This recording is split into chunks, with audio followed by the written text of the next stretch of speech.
go. All right. Oh, yeah, look at him. You got to fight him on the surface. What I like to do is take an RC jig from Northland Fishing Tackle.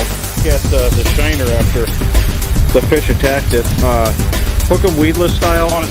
This puppy wanted a jigging size sucker minnow. Yeah, sucker minnow.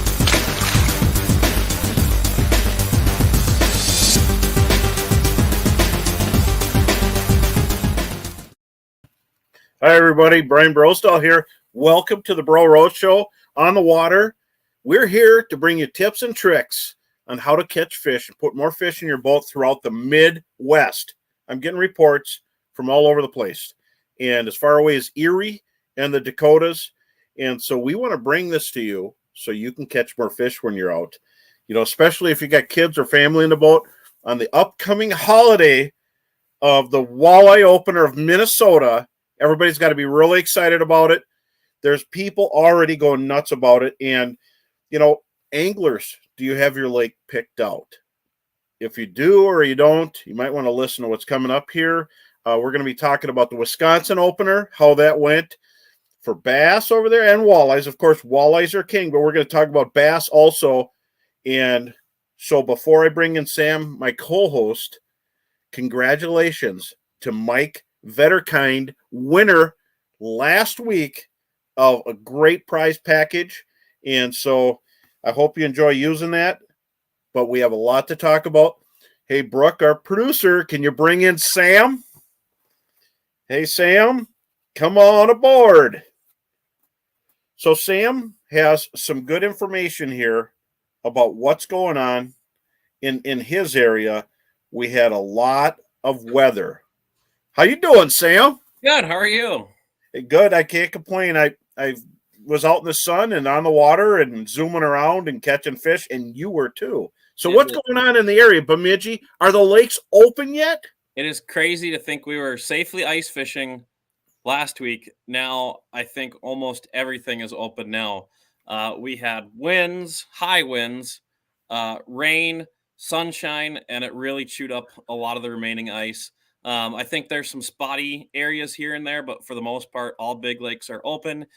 Even Bemidji, that wind blew all the ice off, and unfortunately, it caused some damage to Rutgers Resort on the north end there. There's some photos. Oh, wow. Check that out. Jim from Northland provided. So it was plowing up into their cabin. So unbelievable. We're happy to see the open water, but it stinks for those guys. Hopefully they can get their cabins cleaned up in time for the opener, because I'm sure they have a bunch of guests coming up to fish Lake Bemidji. Wow. That's amazing. I know it's amazing what wind and ice can do in those conditions. So, wow, that's a powerful force. Yep.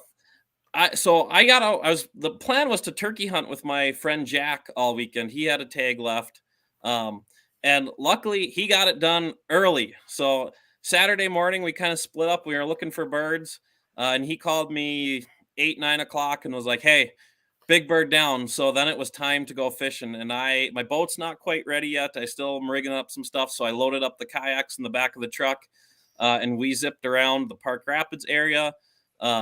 And it was a lot of fun. Look at that. I said the ice is just barely going off. There's my first open water fish of the year. The ice is just going off most lakes. So the fish were really spooky. A lot of smaller fish were up, and they were very shy. So the bite was a little bit tougher, but I think this next week it's going to get really, really good for panfish. So you got a turkey, and then you got some panfish in the same day. See, this is why I have Sam on here. He's hardcore. He's laid back and he's hardcore. No stress here. Just an animal. That's fantastic. It looked like you need a helicopter to fish it. How'd you get through all that? Yeah, the kayaks, I love them because you can just slide right in there. But like I said, even the kayaks were kind of spooking the fish around. But super, super shallow. Like you'd go into these back bays, black bottom bays on the north end, looking for the warm water, and you're kind of looking around like, oh, the fish aren't up yet. And you get right up along the bank in like 6 inches of water, and that's where the school would be. So being that shallow, a little spooky, a little tight-lipped. I think they're acclimating to seeing the sunlight for the first time in however many months. But it was a good time. So Awesome. Some great people coming on board. Thanks for joining us. How How about you you? guys doing? You got out on the water a little bit. Absolutely. You know, I had a chance to go sturgeon fishing up at Rainy River.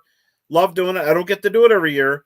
Heather and I ran up there and we caught some giants. One of the best trips ever. There's Heather fighting an over 60.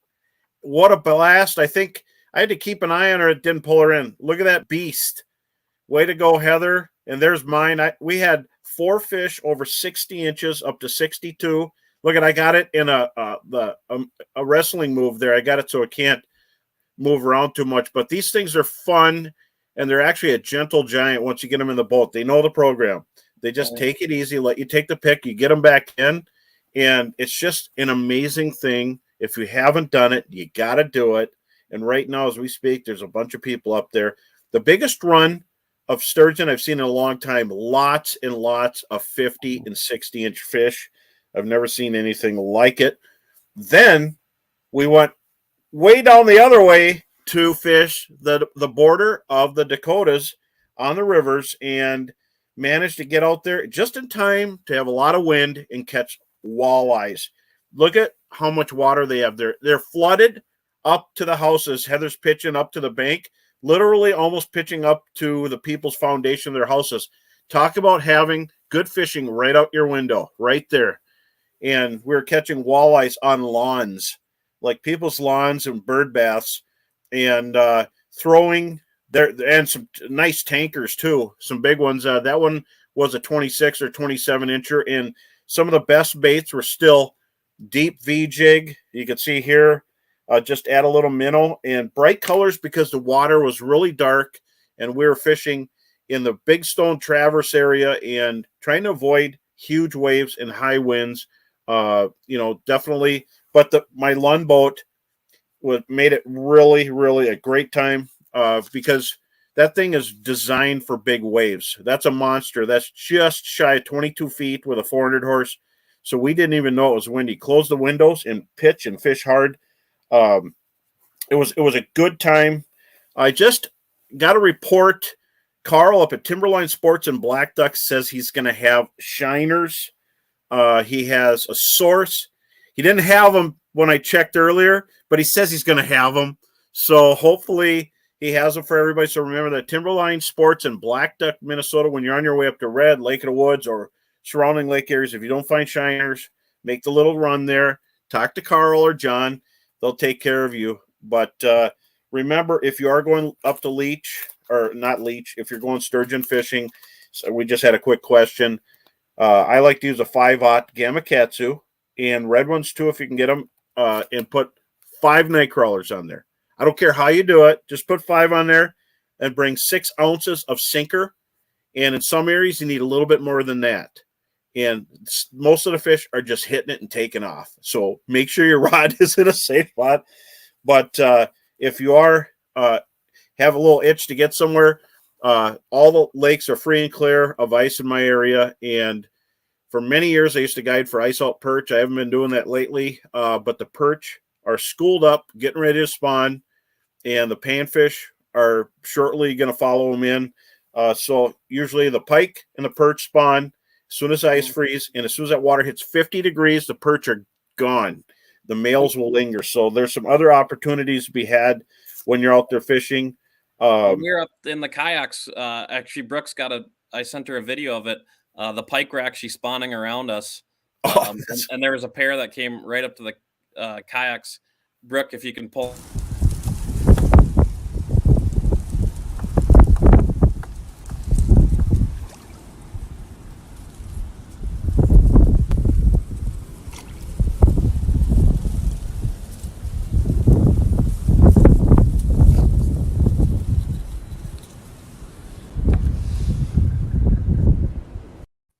So it looks like you had that wind.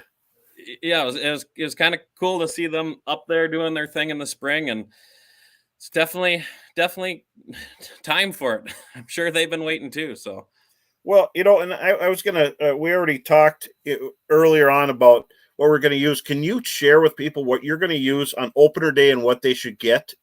Yeah, so I think it's pretty hard to beat a fireball jig on opener, 16th and 1/8 ounce, depending on the wind, depending on how shallow. I like the bleeding melon, watermelon, glow moonlight, anything with a little bit of white, little bit of blue, a little bit of green chartreuse, anything that looks like a perch is good. I'm also, though, with, it sounds like Northwoods is going to get some shiners too, but Oh, great. with a lack of bait being around, I'm definitely going to have a deep V bucktail tied up, like we were talking about before the show. Give them something else to look at, a little slower presentation, and then of course a little rumble bug to pitch around. And then I like to hit the walleyes in the morning and get that itch scratched, and then I'm going to go to bass. So it is really hard to beat swimming a jungle jig this time of year early like that. So white, green pumpkin with an impulse paddle minnow on the back. Just chuck it around some, cut off pencil reeds. Warm water is super key. So north bays, black bottom bays, bays that the wind has been blowing into the last few days, chucking that around. And then if they're a little bit off the cover, I'll be definitely using this Bagley flat B2 and perch bluegill patterns. So I'm looking forward to it. How about you? Let's talk about your setup a little bit. Let's just say I might need a life jacket because I got so many jigs in my boat. Remember that video we did for TikTok? Those boxes were heavy, but Yeah. I'm going to have some of these older whistlers, and I know we got some new ones. I didn't have time to dig them out, but yep, there you go. Those are UV, and that was the secret bait on Rainy River for walleyes. But I always have them with because it's something. If you end up with other boats around you, you could really clean up because it's something different. I'm going to have thumper heads. Love thumper heads, especially if all you can get are fat heads or smaller minnows. That little barb, I double hook the minnows on that. They never come off. So the real trick is how many fish can you catch on one minnow, right? That's what you could do. And we're still throwing darts at the map, but if I go up to Lake of the Woods, which is only an hour and a half for me, I will definitely have sunrise thumper head on. That is like candy up there. And of course, different colors. Oh, that was Sam, you really killed him on that. But those are some of the baits I'm using. And then rumble bugs, you can't work them wrong. I mean, if you don't get if you can't find any bait or whatever, even if I have bait, I have them tied on. I'm ready to throw them. Slow retrieve, they're going to hit it. In our area, we're in a glacial lake area. Walleyes tend to waft behind the bait, and then they hit it. That's why shiners are so good. It's like a guaranteed bite. But if you're not getting anything, take some cranks. Rumble bugs are perfect for our area, and throw those and just hop them and reel them really slow. Mimic minnows, you can't beat mimic minnows. I've got a whole bunch of different colors ready to go. I've caught a lot of fish on these, especially in cold water. If you get in rivers, or there's going to be a lot of lakes that the water is staying this year because the rivers are super high. They're over the bank. The woods are flooded, and all kinds of goodies are going in there. The fish are eating worms and frogs and whatever rolls down rivers. So it's going to be fantastic. We've got a lot of questions over the last few weeks of what rod are you going to be using? What's your go-to walleye rod? Oh, look I had it right here. I'm going to be using a Legend Elite 7.6 if it's going to be flat. If the wind kicks up, I like a 6-footer. And they make these 6-footers, and I'll go with medium. A medium rod is perfect because, and then you don't have all that extra rod out there in the wind that's drawing some resistance, and you can really feel the bait. And I'll line it up with a little Daiwa 1000 or 2000 series reel. Even a 2500 is nice if you're pitching cranks with a spinning rod. But of course, opener for me, I always have my panfish rods with, and these are all ready to go. Well, not these right here. I don't have the reels on them, but I just got some line in. I'm going to spool them up. I have my sun line, and I'm going to use some high vis braid round, and I've got fluorocarbon leader material. So this is great. I'm never this prepared. It was a long winter. That's why I'm prepared. But and having a good a good sensitive rod can be really important for jig fishing, especially if we get some of this extreme winds we've been getting, or light biters. Talk about that a little bit. Well, I've in the walleye tournaments I've been in, there's a couple of high placements, third, fourth place in the National Walleye Tour a couple times, and using in heavy wind that 6-foot rod and having that real sensitive tip on the Legend Elites, and Legend X is fantastic. Also, I love it. It's a really cool rod, but also the Icons, they don't lose that much sensitivity, and they're very affordable. You can feel the bites in any kind of wind, and it's something that you're going to put more fish in the boat with. And my clients love it. I don't use a Legend Elite and then hand them like a Snoopy rod or a Spider-Man rod. They get the bro rods. I mean, and so that's the important thing. And then when you put braid on there and all that stuff, you've got something that's really going to catch a lot of fish. And I always throw some bobs in the boat, and I'm ready if things get really tough. And then, of course, you know me, this has been a hot trend in the area, walleyes with drop shots, and I've got this ready to go, so you can, without tying any extra knots, and there's swivel. So are you using it with live bait or plastics more on the drop shot? I'm using plastics a lot, and so I'm using a smelt minnows and in paddle tails and in fork tails, and they work really well. But you can use leeches, chunk of crawler. You can use it for panfish, small minnow. And the real important thing is staying spot on a spot. And I want to thank Amped Outdoors. If you haven't heard of Amped Outdoors, I have two 36-volt lithium batteries in my boat that are combined, which equals 100 amp hours. So when I was sturgeon fishing, I was the only boat, every time I fished, and the river's full, that didn't have an anchor out. We had spot lock. The Minn Kota held us there all day. In that heavy wind in South Dakota, the boat held all day. So if you haven't heard of them, check out Amped Outdoors. Great customer service. They will take care of you. I'm telling you, they're the best. And I saw Josh, thanks for watching, but Josh was asking about what size lead you use, and then there was a comment right before that about what size hook on that drop shot rig. Well, I'll use a size 4 hook on the drop shots. And they're not afraid of it. I mean, they eat a jig with a big chunk of metal, but I'm using the 8-pound FC leader material because there's zebra mussels in a lot of lakes around here now, and you can get a little abrased and it doesn't snap. But I always go less than the braid. So if I have braid and I got 10-pound test or 12, I'm going to go with 8 or 7 on my leader because you got to have it break. That's really strong, and if the wind whips a knot on the top of your rod tip, you got to be fast. It's not good for rods to have heavy braid stuck to a rock. So you got to have a breaking spot. And then these will spit on their own. And I'll have, I've got some bullet sinkers and some red salmon egg style hooks ready to throw bait on. We're rolling. And you're going to be excited because we got some great guests. They're people that have really taken the industry by storm. This couple, they're like the king and queen of fishing right now, and everybody loves them. They always catch lots of big fish. They're really helpful for Northland and do such a great job. Tyler and Sara Trampe, they have Sportsman's Journal TV, so you can watch it, and I'll let them talk about that a little bit. But they also run a couple of resorts in Canada. They're so busy. And they have a daughter, Reagan, that's going to carry on the tradition. But they're here, and they're just about ready to come on board here. And I can't wait to hear how they did. They went to the Wisconsin opener, but I'm not sure if they fished walleyes. So, Brooke, let's bring on Tyler and Sara. How are you doing? Hi, guys. Good. How Bro, are you guys? You're making us blush over Yeah. here. Oh my gosh. Well, You're making us sound way cooler than we are. Oh yeah, right. So let me ask: did you get any big walleyes over in Wisconsin, or what'd you fish for? So you're gonna think we're weird.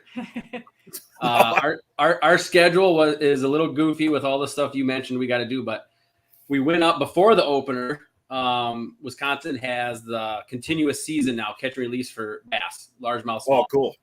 So we went up there before the opener, and the ice came off on Friday. We waited 2 days, and we fished, and we fished for bass. We fished. Oh, fantastic. They're fun. Yep, they're fun. And we talked about this the last couple years since the season was open. Is that's the best time we think to get females, the big fish, because they're coming up. We're not big on bed fishing. We've done it before, but I don't like taking the fish off the beds if we don't have to. Sure. And those big females come up shallow. They're cruising, looking to eat. That's the important thing. And we caught some dandies this past week. Yeah. Oh, look There at was that. really no week, to be honest. It was Tyler. That's awesome. Wow, they got a real dark color to them, and some nice yellow and gold to them. A little green.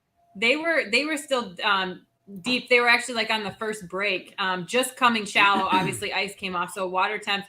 When we first launched, the first day, water temp was 41, and then the second day we launched it was 45. So it was creeping up. Yeah. But they were on the first break and just Wow. not ready to come shallow, but like that 5-6 feet of water on the first flat then. Or? Yep. So between like 5 and 9, depending on the location. But the thing of why Bro noticed it right away. Those fish's color are dark. You didn't see a whole. Some of them had lateral lines on them. They're little markings on the side, but the big ones don't.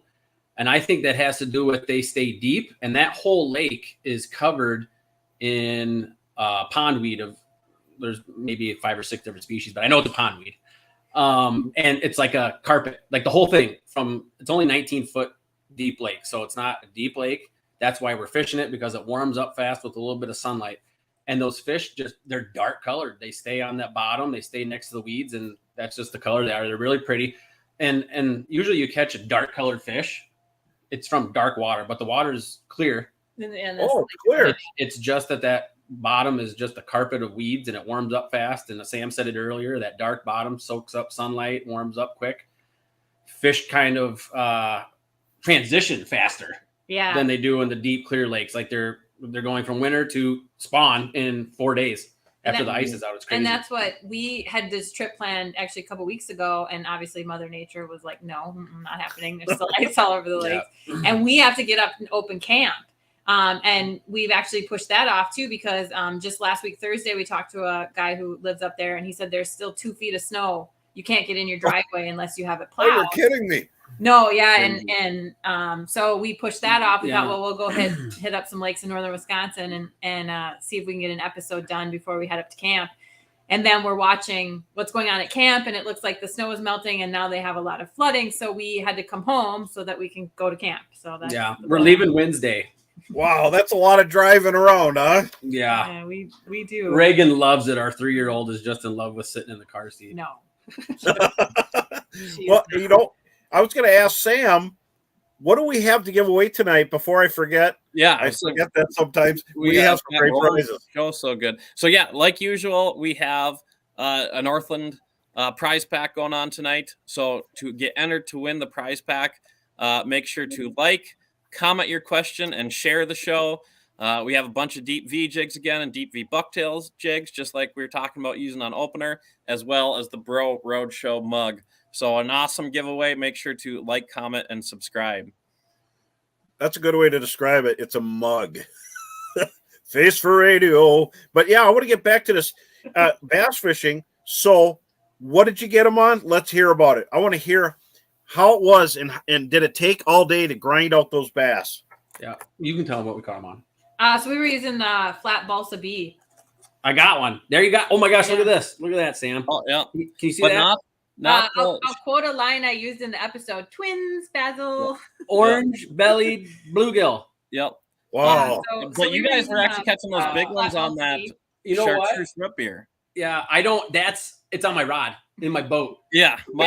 So I wish I had it with me. I looked for one. Mine are all gone. I broke all mine off, but that's one of my favorite colors. But I don't think this orange belly gill is really awesome too. Yeah. I think anything with chartreuse sides and a little bit of that bluegill pattern. Right. And the lake that we were fishing, it's predominantly bluegills. I'm sure they're eating other minnow type species, and they eat some crappies out every now and then, but it's shallow, like I said, and it's a bluegill. It's a bluegill forage base, so they're in there eating gills. So anything that looks like a bluegill is going to work. Yep. But Tyler's color dominated over mine. Yeah. He caught 4 really nice bass in like 7 casts. Oh, geez. Two casts back to back. I was putting away the net, and of course he casts back out and catches a 5.5 pounder, and then he got like a 5 pounder, 5.5, and then a couple hours later, again it was a cast, and then 2 casts, 3 casts later, and I'm just casting away. My shoulders are starting to hurt. You know, first time out in the boat all year, you start to get sore. You haven't been exercising those muscles, and you're sitting on a bucket for 6 months. I was like, okay, come on. Finally, I caught some smaller ones. Yeah, and on the bucket not too long ago either. No. Yeah. It's fun to catch them on a crankbait like right away. Like, you know, you go jig fishing on the rivers, you vertical jig and all that stuff, but going out and kind of power fishing right away, that's fun. And the bass, they crushed that thing. It's not like, no, our hook sets were pretty. Yeah, I mean, our hook sets looked like we knew what we were doing, and because they're coming up right behind that and just sucking her in. So it's fun. That's fun to catch bass casting. Did you guys you drop an Aquaview to find those fish at all, or so here's the cool thing about Aquaview. We get it out rarely anymore to see what kind of fish they are, if there's fish. We use it all the time to look at structure.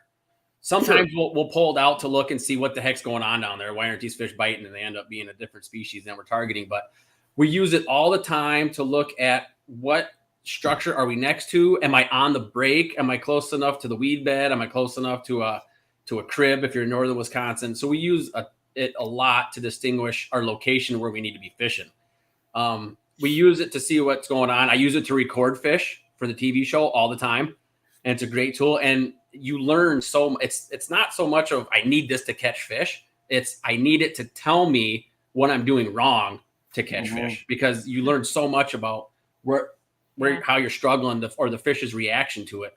You learn what you're doing wrong, I think, quite a bit with Aquaview. Yeah, we actually use the Humminbird Live to help us find the fish. Oh, you got a chance to use that. What do you think of it? Game changer, as everybody says. I don't have a new word for that yet, but you can see the fish on it. You can see your bait in real time, and you can see, oh my gosh, a fish just peeled off the bottom. This is cool. Here he comes. We're worried about muskie fishing with it, just for the fact that we're going to miss so many muskies because we're going to be watching the screen all the time. I got a little addicted to the screen. Yeah. And it's clear. We're watching clear. You know, we're fishing in clear water. You can see your bait. You can see it all come in, and I'm staring at the depth finder. So I was like, focus on what you're supposed to. But again, with that, what helped us out with the Mega Live is you could see more emergent weed growth, like where the higher weeds were. And that was pretty cool, because when you're in 10 foot, 11 foot, it's all just matted down. You can tell there's little spikes in it. You can see the bottom of the weeds. And all of a sudden there'll be like 3 weeds that are just a little taller. And then we usually saw bait fish or bluegills and crappies moving into that spot, or we caught a bass. Yeah. So, that's just a little bit of cover that's coming up. And that's the thing, especially in like Canada, where we spend a lot of time in the spring. They use wood. Walleyes use wood. Why? Because that's the only really shallow water cover yet. Weeds aren't grown. There's rocks and boulders, but they can really tuck up under those trees. And I think it's the same thing. Northern Wisconsin, bro, I know you fished a lot. There's not a lot of down trees on those lakes, just naturally down trees, because for one, homeowners cut them up because there's lots of cabins. And 2, they get used for firewood by ice fishermen. If there's limbs sticking out of the ice, they'll cut them down and start fires on the ice. They start fires. Yeah, they'll start fires right on the ice. And then, so the big thing is finding structure, and there's not a lot of docks in yet. It's early in the season when we were there. Yeah. People don't have their docks in. So it's a great tool, just like the Aquaview. It's a different type of technology, but you learn so much. It's pretty cool. That's interesting too, because in Wisconsin, you can put cribs in. Yeah. I think you have to share where you put them with everybody. But in Minnesota, I checked to see if I could do it. And they said, no, you can't do it. And I said, why? They said, because it concentrates fish. Oh. And I'm like, but that's why I wanted to do it. That's the point. Yeah, exactly. But anyway, it's I suppose it can get crazy too with that stuff. But as far as Aquaview, I always have one in the boat, and I always have one on the ice. Yep. And I love Mega Live. I used it all winter. I'm still getting every part I need to rig it, and I will have it on here before this weekend. But I've been using side imaging still.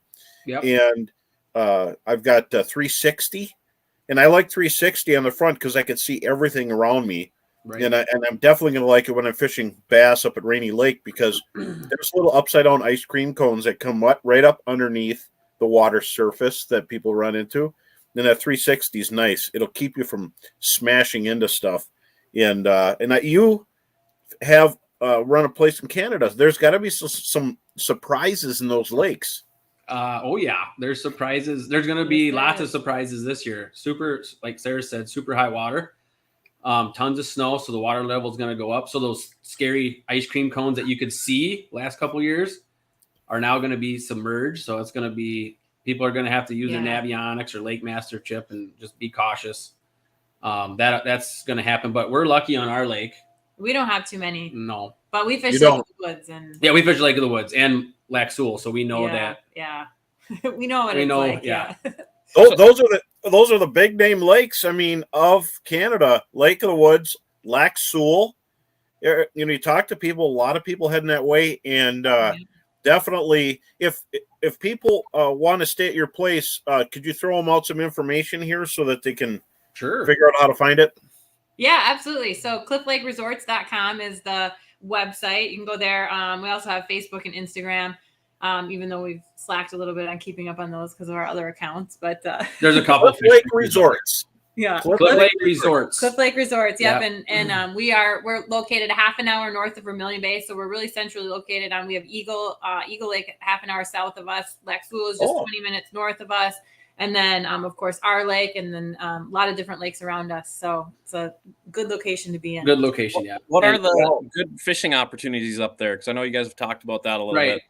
So Cliff is spring-fed lake, seepage lake. So it's deep, it's clear, and it stays cold. Like we rarely see 75-degree water temp, and if we do, it lasts for like 3 days. Yeah. So having said that, we're phenomenal muskies, really good lake trout, and really good smallie lake. Walleye fishing, we have walleyes, but they're big, which I don't have a problem with. We're not Lac Seul. We're not Lake of the Woods, where you find a point, throw a dart, and go set up and catch your limit. It takes a little bit of work. But we have walleyes. We got pike. Yeah. And what's the one I'm forgetting? We have some jumbo perch in a couple of lakes around, on a couple of our portage or cache lakes. But really good muskies, Lakers, smallies, and then big walleyes. Well, that's great to hear that you can just hop 20 minutes up or down the road, and get to some other right. Too, yeah. So Cliff is it's a cool deal because we're the only resort on the lake. I want to say the only because there's 3 of them. So there's not a lot of competition on the lake. We own all 3 camps. And the other really nice thing is the multi-species fishery. Mm-hmm. If you go up to, like we're talking about, you go to Lac Seul, you got especially on the west end, but your falls, you got walleyes, obviously, you got pike, you got very few lake trout. They're there. And then some bass are starting to move in, some smallies. But just 20 miles south, we have 7 species on Cliff. So it's kind of a really cool deal. Well, and I think one of the benefits of our lake is, so we're just shy of 6,000 acres. Right. So we're not considered big up there, compared to Lac Seul and Eagle and Lake of the Woods. But Cliff, the way it lays out, we are long and slender and have a lot of fingers. And so you're not going to get blown off the water. So you don't have to have a huge fiberglass boat. We're not going to get those 8-foot rollers. So that's a nice thing, especially when it's windy. Up some seasons it's windy all season, every day. So it's nice to not have to worry about that. Yeah, that's fantastic. What a cool opportunity. And so everybody out there, if you want to take a trip and you want to go north of the border, definitely check out Cliff Lake Lodges with these 2. They'll put you on fish. But now we've had some questions for Wisconsin or Minnesota opener. What jig or technique would you use in the spring right now? And someone was talking about Wisconsin River. What would you use? So the Wisconsin River is root beer colored water. So, golds, bro, this. What's the next color? Orange, right? Yeah. Orange and golds work real good. The thumper jig is good because you're going to have flash. There it is. That's sunrise, right? Yeah. That is my bread and butter when I go up north. Yeah, there you go. Fireball jig and gold. You can't go wrong. Fireball. How many? I don't know. There's no other bait that's caught more walleyes than a fireball jig.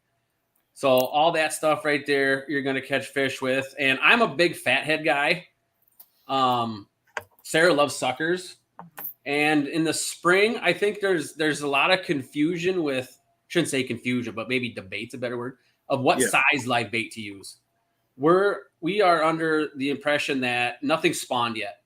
Mm-hmm. Nothing is spawned yet to have little fry or little 1-inch stuff. So if you got suckers in the lake, or you got fatheads, or you got daces, they're a year old. So I'm not using like 8-inch stuff, but we're not scared to go 4 or 5-inch, get the big fat tuffy fatheads or the walleye sucker minnows and use those right away after ice out or the opener, whatever it may be. This year's ice out coincides, but and then we kind of downsize once June comes, when there's so much food in the water system. Oh, yeah. Then we start to go a little more small, little finesse, because those fish, especially walleyes, they can just open their mouth and turn their head and find something. Bug hatches, crawdads are molten. You got fry, little baby fish all over the joint. So that's kind of what we do. But I would go jig head, orange, gold, probably fireball would be me, or stand up fireball, jig head. That's our go-to. Well, I agree with Sarah, because the sucker minnow, in the intro, I was talking about sucker minnows, because sometimes you get what you get, and you go to the bait shop, and sucker minnows are natural everywhere. Yeah. And they get big if you leave them alone in a lake, but if you're in a marina, or if you're near sandy shore and you look down and you see some gray minnows on the bottom that are kind of, ice cream cone again, they have that long tail. Those are sucker minnows, and the bait shops get them, and they work really well because fish know what they are. I agree with that. So without giving away any secret hunting holes, what are some larger good walleye lakes in Wisconsin? Where would you point people to go if they're looking to go fish walleyes in Wisconsin? Yeah, well, let Tyler answer that one, but we're going to have Sarah answer where she would go in Minnesota if she was going on the opener. We'll split it up that way. Okay, I get to go. Okay, so, should we just cross off Green Bay, because everybody knows that one? Does that even count? You got secret enough. Yeah, you got Green Bay, which is like the mecca right now of ginormous walleye. Well, Erie's pretty dang close. But Green Bay is phenomenal. And then if we're talking northern Wisconsin, Trout Lake, that's a really big lake, famous lake. Can be tough to fish, but again, those walleyes are shallow, so now is a great time to target those fish. You can catch a lot of nice fish. You got a lot of flowages, the willow flowage, turtle flambeau flowage is good. The Wisconsin River, which one of the guests commented, that's a really, really good walleye fishery, just good natural reproduction, tons of nice walleyes in there. We like to fish in the Boulder Junction area, which is one of our favorite places to go. A lot of good little lakes there. Muskellunge Lake, it's a really gin clear lake, but they stock the living daylights out of that thing. So there's lots of walleyes in there. Plum Lake's got lots of walleyes. Have you fished any of these before, bro? Do you know what I'm talking about? I fished quite a few of them, and I've been in that area. Lacoudere is one of my favorites. There. And trout, that's a lake that's one I'd like to get back to. And sometimes I like the lakes that have a lot of timber, even right in Chippewa Falls, Wissota. I like that lake. I know it's got a lot of snags, but man, I've done really well there. Right. Yeah. There's northern Wisconsin. It's just cool to go up. We're lucky. We get to experience a lot of different places. Canada, phenomenal. We get to go to Minnesota and fish, phenomenal.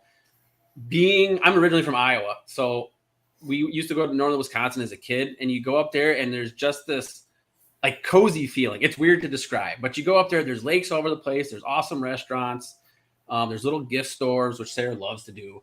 And, there's good fishing, but I think we talk about this a lot.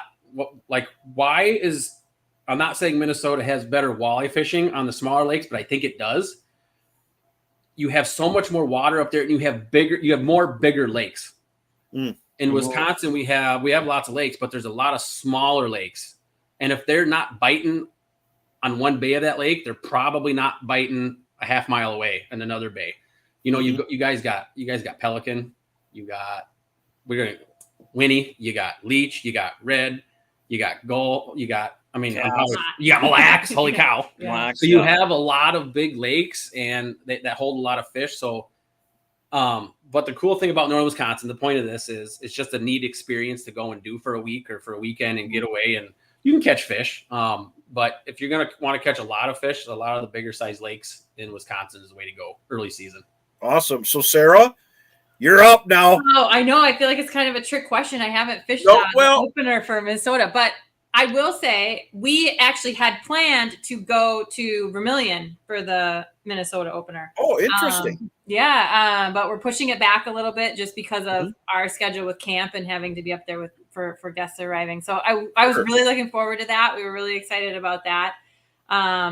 Otherwise, Leech or Lake of the Woods, they're all good. Yeah, I forgot. You guys have Lake of the Woods. Jeez, oh Pete's. Yeah. Well, we got Green Bay, doggone it.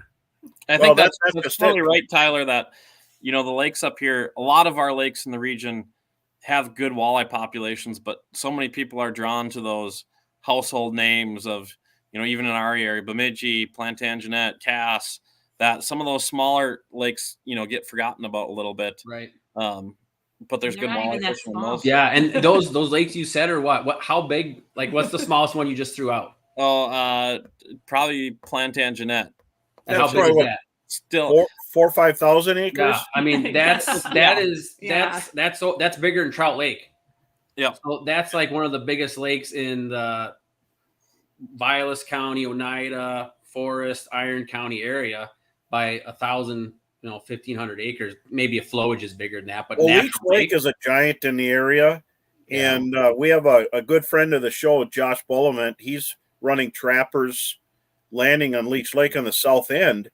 And from his location, that is prehistoric Jurassic Park area. I mean, there's so many big fish there, and you're just a short ride up the lake to the smaller fish areas. But that lake has super deep water on one side and then shallow and fertile to the other side. But you could definitely spend a lot of $4 gas this year over there. Yeah. I can tell you that. We know Josh personally, super good guy, does a phenomenal job running trappers. He puts you on fish. I mean, he could just close his eyes and point on a map, and it's probably on a spot where he caught a fish. So he's very trustworthy when it comes to spots. He knows Leech very well, but he also knows all the lakes around there, and he's got little nooks and crannies. And I'm going to just hide in his boat someday and have him take me crappie fishing somewhere around there because he's got some spots. Definitely. He does. And so that's coming up quick. Our openers now coming up. And Sam, you can catch and release bass on the Minnesota opener. Would you go in on that?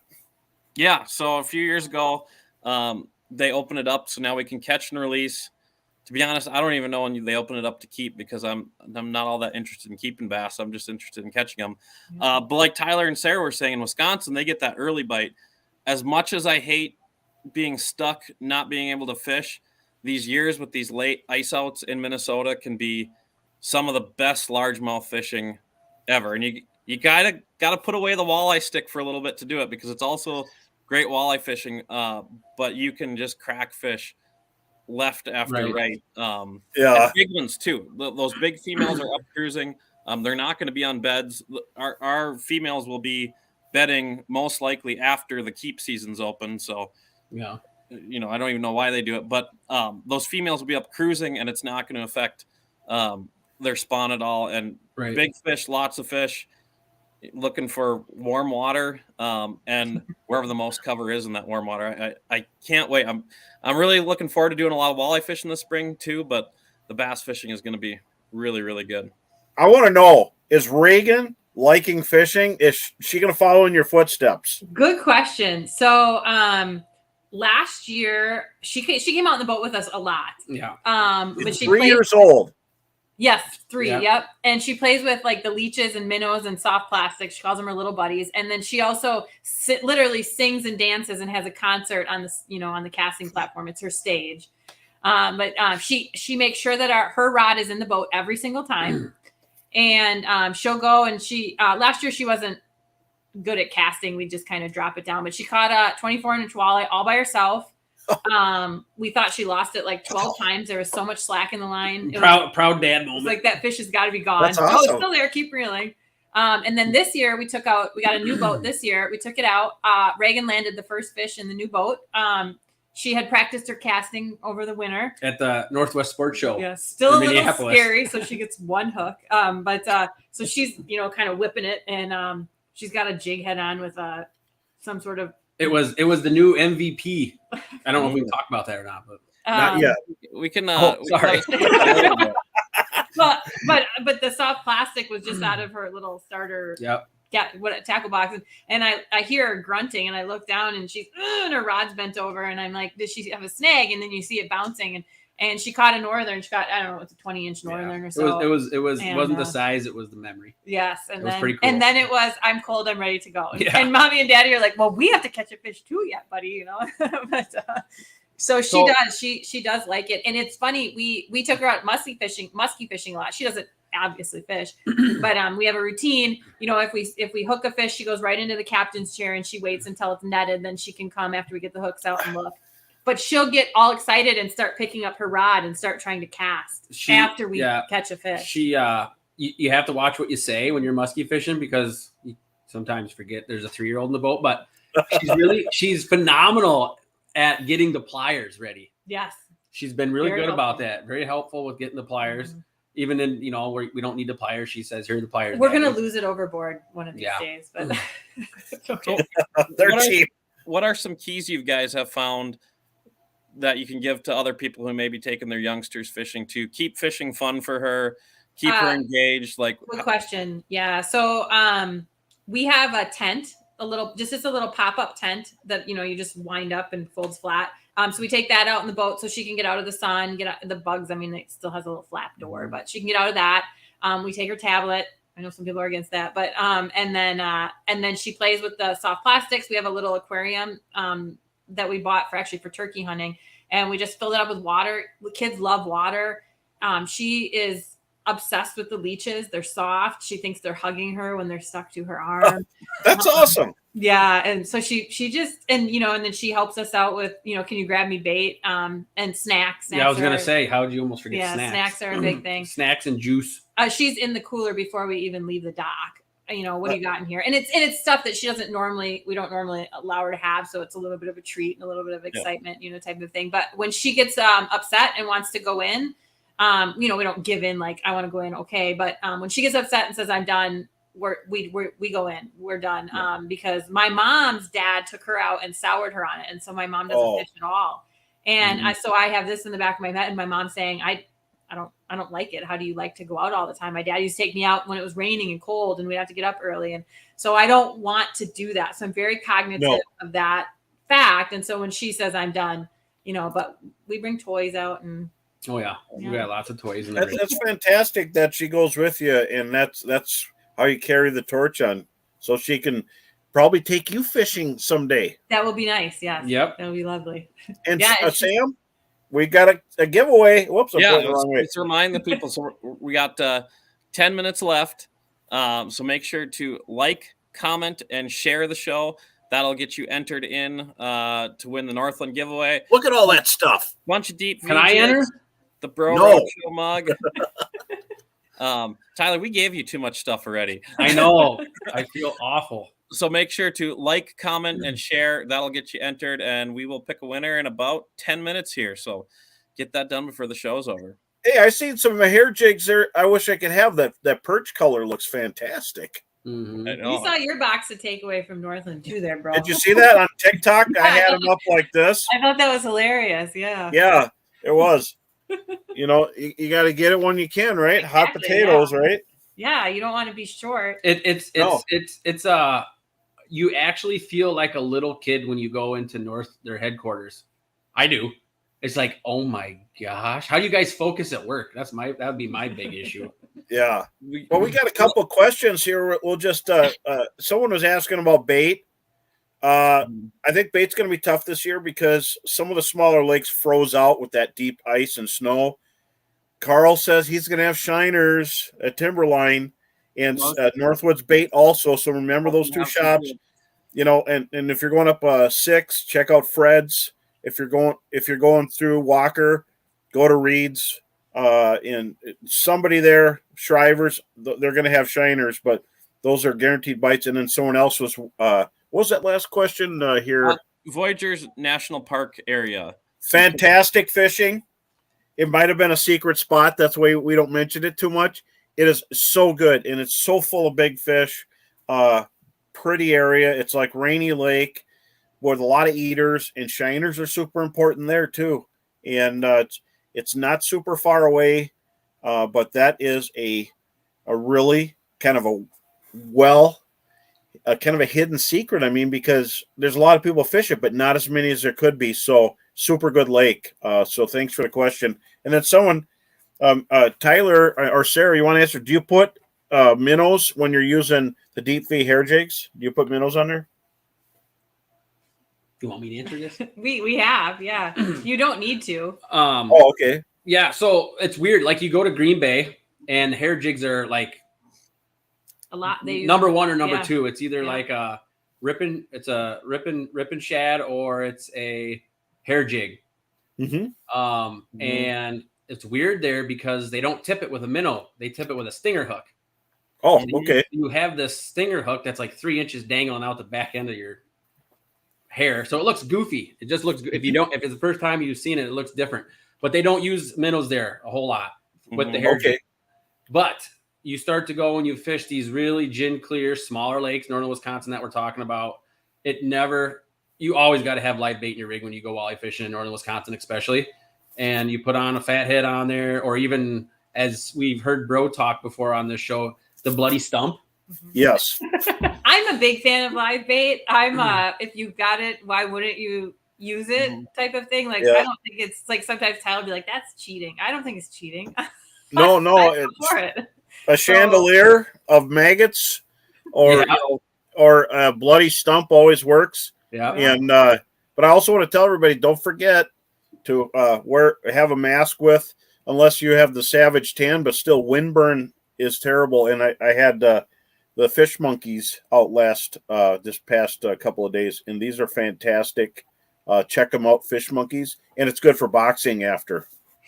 So back on the hair jig topic, do you guys think when you tip a hair jig with live bait, is that adding the look profile to it, or is it adding a little bit of scent to it? Like, like Tyler said, that Green Bay, 100% agree with that it seems like live bait plays very little role.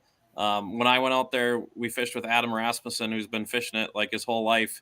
And he's like, I've never thrown a piece of live bait out on Green Bay. And we're like, oh, we're going to go buy some. And it sat there doing nothing all day. But yeah, in littler lakes around the Bemidji area, it seems like sometimes that live bait is really what you need. So is it the scent? Is it the look? What do you think, bro? For me, in our area, the walleyes are a little different. And you see it in the tournaments. If you get people visiting from Wisconsin or Ohio or whatever, they only can use one rod. And it psychs them out. But it's surprising, though, if you look at numbers of fish in the tournament and the pre-fishing and all this, they catch just as many here with one rod as they do with three somewhere else. But it's a different bite. That's why red tails are important, shiners. And so when you're using this, a little bait on there's a big deal. The walleyes follow. There's gin clear lakes. Leech is getting clear. Cass is super gin clear. And Bemidji is going to be clear. All the lakes are getting super clear. And you could see the walleyes following behind it. Then they follow. And they just kind of sit and kind of snake behind it and waft it. So I think bait's super important. But as the lakes get clearer, they're changing. You might not need any bait. But I think it's a big deal when they're about to hit it. I watch them turn off. And sometimes they don't want the bait you're throwing, even the live bait you're throwing. So you can hide a chunk of worm on there. You don't have to put a whole night crawler in there. You kind of ruin the action. Chunk of a leech. Anybody cut up a leech? Leeches are pretty, but they're designed to be cut into bloody stumps. Cut them up, put them on there, a little chunk, go to Red Lake. You might catch your whole limit on that little chunk on there. But a little bit of scent as they're coming through. And even on the lakes, you can't see them. But our lakes are clearer. And so I think that makes a big difference. The fish swim behind it. And some of them are aggressive, but most of them got that split second where it's good to have something on them. In Green Bay, like I was with Sam when we were there, those big walleyes, aggressive. It's a reaction bite kind of thing. And we have some stuff like that here on Red Lake. I've heard stories of people using a lead-colored jig or a black RZ jig with no bait and jigging it and catching fish on it. And when you bring up a fish, there's 4 following it. It's it's different all around. But so that being said, I might go to red, and I know that's where everybody's going. But you could catch a fish by wiggling your finger in the water like this, and you catch a fish on it, right? So I might go there. I'm just letting everybody know. That's called fishing smarter, not harder. Yeah, exactly. But the opener for the Upper Peninsula, thanks, Lauren, for the information, is the 15th also. So it's all happening. Of course, our neighbors, North Dakota, never closes, surprisingly, and South Dakota. So I made my traditional trip down there, and it's so good. The fishing was really good, but that's how it's going to be here now. So fantastic. And so, Sam, we're getting close here. We'll give it 2 more minutes. We're going to do the giveaway. Yep, But so, how can people find your show? I want to make sure they watch your shows and follow you. What's going on there? Proceed. So our website is sportsmansjournaltv.com. Okay. That's our YouTube channel is Sportsman's Journal TV as well. Actually, I think Instagram. Everything Sportsman's Journal TV. Yeah. So Fantastic. that's all our. Except the actual show is Sportsman's Journal. Yeah. But Oh, okay. it's on TV, so but yeah, so that's how you can follow us, and then I actually have a personal one as well, the Real Sara Trampe. But you can find us anywhere on those. I kind of do some more behind the scenes stuff that maybe Tyler doesn't want me to talk about or say, but I do. And you guys have awesome all your stories and your photos. It's like you're along with them on the trip. So yeah, it's great to it's cool. follow you guys. We try. Thank you. We're actually sorry. I want to throw something in. We're actually still airing on Pursuit reruns. Okay. But then we'll start up again fourth quarter of December. Fourth quarter was when we start again, and we'll run through all the first quarter. So you can catch a lot of your old shows on YouTube. All of them are there. Yep. Go to YouTube. You bet. Or on your Roku, if you have a Roku too. Yep. You can download the KOTV app, and you can find us. That's free, so it doesn't cost any money. Yeah, you can go and watch us there too. And you can watch it on your phone. You just go to the KOTV homepage, and you can just copy the link right to your phone and watch them all from there. So fantastic! Everybody's loving it. It's a great show. So this is great. We are going to give some prizes away now. Sam, can you announce a winner? Do we have a winner here? And someone just have asked. A winner here. Brooke just sent it to me. It is Kendra Michelle. So congratulations. All right, Kendra Michelle. Congratulations. Reach out to you and get your address for that Northland giveaway. Like always, thanks for everyone else for watching too. And can I trade you this for that perch pattern one? I'll trade you even up right now. And then someone said, "What's in your mug?" I still have a little bit of the lake water. I got Red Lake water in there, and I'm drinking it just so I can get in the spirit of the walleyes. Yeah. To catch fish, you got to be a fish. Yeah. Exactly. There's a little bit of a spirit in there. So we truly appreciate having you, and I hope everybody's got their lake picked out for the Minnesota opener. It is like a crazy thing. People go crazy in this state for the walleye opener. And I think somebody started a party and then the opener showed up is what really happened. But everybody be safe in the water. Make sure you got your life jackets and be patient with each other. Just don't start taking your tarp off in front of somebody who's ready to launch. Let the speedy people go ahead of you. But everybody have fun, catch a lot of fish, eat fish, and winter is over. We hope. Yay! Yeah, we've got high temperatures Don't coming. say that yet, bro. I know. Sam and I ice fished 7 days ago. Yeah, that's crazy. Yeah. Crazy. And so it's not that long ago, but we appreciate having you, Tyler and Sara Trampe. I appreciate it. Sportsman's Journal TV, and of course Sam, my co-host, and Brooke, my producer. This was a great show. Everybody, be safe on the water, and don't forget to check if Carl up at Timberline has shiners or Northwoods Bait and Tackle. I want to see if they really have them. But we are going to do a super show next week. We're going to have a panel of pros that have fished the opener around the area, and we're going to really have some real high-tech stuff coming on. So we will see you next Monday. It's Monday, isn't it, Sam? Yep, I think we're going to do Monday again. We're going to do Monday, so go out in the opener, and we want to talk shop. next Monday. We'll see you there. Thanks for joining us. Good luck, everyone.